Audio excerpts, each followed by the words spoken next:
You know, it really pains me to admit this, but the show Bogus Skill, also known as the Nutmaster in other parts of the world, might have evolved from street food that you knew was going to give you food poisoning the next morning to maybe the dollar menu off your local fast food chain. It doesn't make this show a masterpiece, but what was the worst show of the season for me, that I'm watching anyway, because obviously if something's actually god awful, that I'm not gonna force myself to watch ass. But this was the weakest show that I was watching. I've been very honest in the fact that if this aired on literally any other day of the week, I wouldn't have watched it because there just would have been no time. But yeah, they actually cover their tracks in a way that makes the show a lot better than it was currently. And the excuses that I've seen some people give on the MC not eating more of these magical fruits that give you powers, because the whole gimmick is that you eat one, you get a power, but you eat more than one, you die. But obviously his skill, being the Fruitmaster, allows him to eat more, but his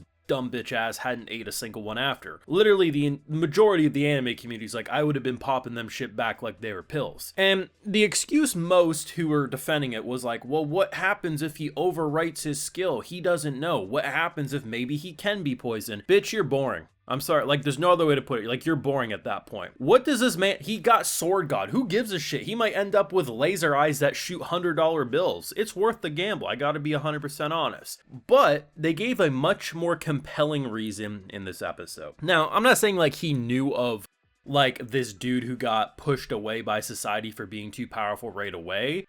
But I think it makes it a little more like, okay, you know, the uncertainty of what too much power could do to someone. Because what they do is they have this count who basically was worshipped as, like, he's a summoner, like that was his ability.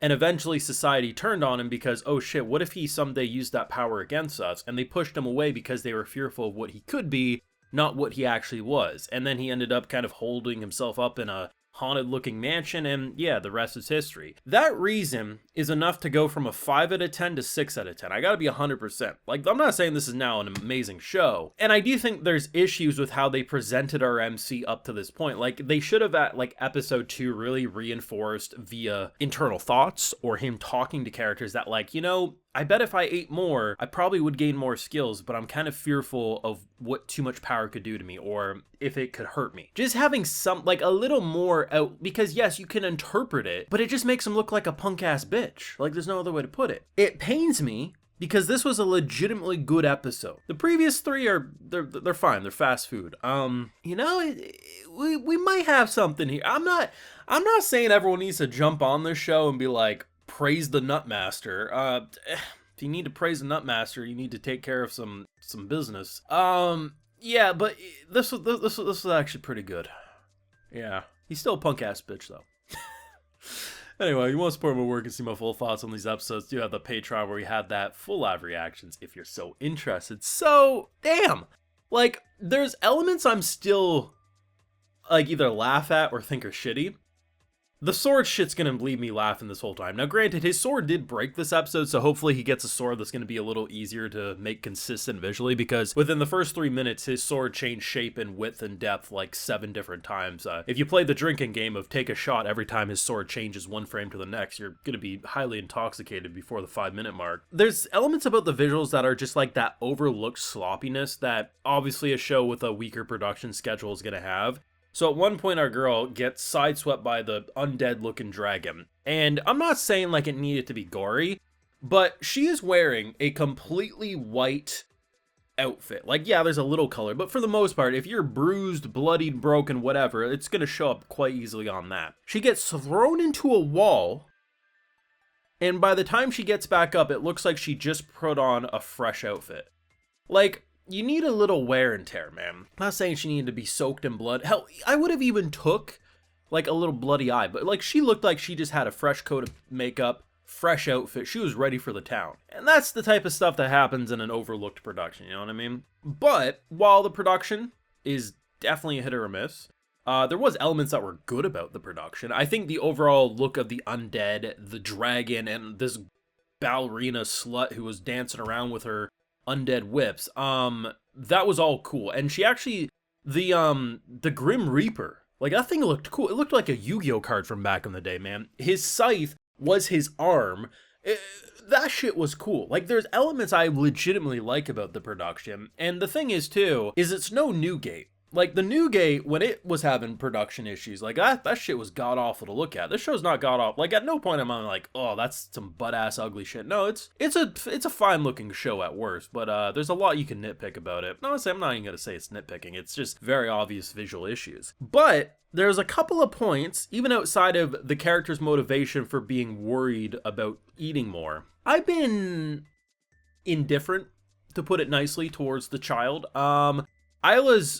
There's elements I like about her appraisal. Like, I think in terms of her usefulness, they kind of established last week, like, even though her initial appraisal was, it's undead, like, thanks, bitch, we already knew that. Once it got deeper into, like, oh, like, you know, she's actually giving more detailed appraisal, it was like, okay, there's usefulness. But she's a damn kid, like, she shouldn't have been on this mission to begin with. But, I mean, if a boy who's a parental figure leaves a box of poisonous things for a child to eat and thinks the deterrent is a skull on the box, I'm not expecting Father of the Year from this man. However, if she wasn't on this mission, there would have been no way for him to know what his skills were.